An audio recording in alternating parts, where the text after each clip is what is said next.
আগে টাকাওয়ালা মানুষদের প্রতি আমার খারাপ ধারণা ছিল, বা সবার প্রতি না, অনেকের প্রতি যখন কাউকে দেখতাম যে হয়তো বা অনেক বিলাসিতার মধ্যে আছে বা এমন কিছু দেখতাম, তো কোনো কিছু আমার জন্য হয়তো বিলাসিতা কিন্তু তাদের জন্য যেটা সহজ সরল, তো এটা আগের ছোটোবেলা থাকতে খারাপ ধারণা ছিল এবং অনেক মানুষেরই খারাপ ধারণা তো থাকে। তো এক্ষেত্রে আমি যখন একটু ঘাটাঘাটি করা শুরু করলাম তখন দেখলাম যেমন আমাদের দেশে অনেক বড় বড় বিজনেস আছে, যেমন আকিজ, আবার স্কয়ার কোম্পানি এবং প্রাণ আরএফএল, আবার ওয়ালটন। বিশেষ করে ওয়ালটনের প্রতি আমাদের অনেক খারাপ ধারণা মানুষের আছে, যেমন তারা সস্তা জিনিস তৈরি করে অথবা তারা অ্যাসেম্বলিং করে বাংলাদেশে, অর্থাৎ বাইরের দেশে সব কিছু আনে, শুধু এখানে তাদের লেভেলটা লাগায়। এই ধরনের চিন্তাভাবনা আছে। তো তারা কিন্তু এই চিন্তাধারাটা কিন্তু আমাদের বদলানো উচিত। এটা কিন্তু ভুল চিন্তাধারা, আমরা যেটা ভাবি সেটা কিন্তু আদৌ নয়।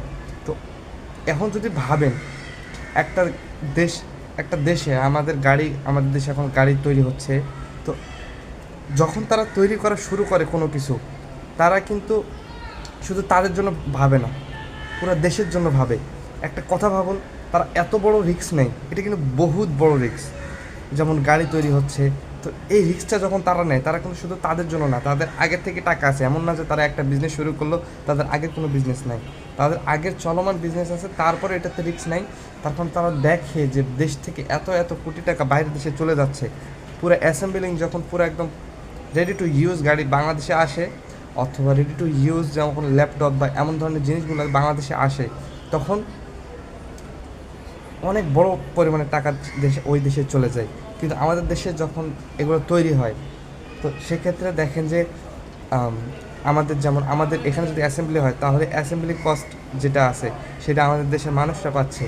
আবার বিভিন্ন ধরনের যখন আমাদের দেশে সার্কিট তৈরি হবে, তো তখন অর্থাৎ কম্পোনেন্টগুলো নিয়ে আসার পর, ওই কম্পোনেন্ট যদি সবগুলো যত টাকা নিয়ে আসা হয় তত টাকা যদি জোগাড় করেন, একত্র করেন, সেই তার পুরো টাকাটা কিন্তু, অর্থাৎ কম্পোনেন্টের খরচটা কিন্তু অর্ধেক, বাকি অর্ধেক টাকা কিন্তু দেশেই থাকে, কিন্তু আগের সেই বাকি অর্ধেক টাকা কিন্তু অন্য দেশে চলে যেত। আর যদি আরেকভাবে ভাবেন যে একবারে কিন্তু কোনো কিছু অনেক বড় কিছু করা সম্ভব না, আমাদের দেশে হঠাৎ করে কেউ চিপ তৈরি করতে পারবে না। এখানে অনেক জিনিস আছে যেগুলো অন্যান্য দেশেরগুলোও করে। যেমন আপনি যদি আইফোনের চিন্তাই করেন, তারা কিন্তু নিজে আইফোন তৈরি করে না, তারা বিভিন্ন দেশ থেকে, ইভেন এমনকি তারা অ্যাসেম্বলিও করে না আমেরিকাতে, তারা সব কিছু তৈরি করে অন্য জায়গায়। শুধু তারা কী করে, তারা শুধু ডিজাইনিংটা করে, অর্থাৎ প্রোডাক্টটা কীরকম হবে দেখতে, এই জিনিসটা শুধু তারা করে। তারপরেও আমরা আইফোন আমেরিকার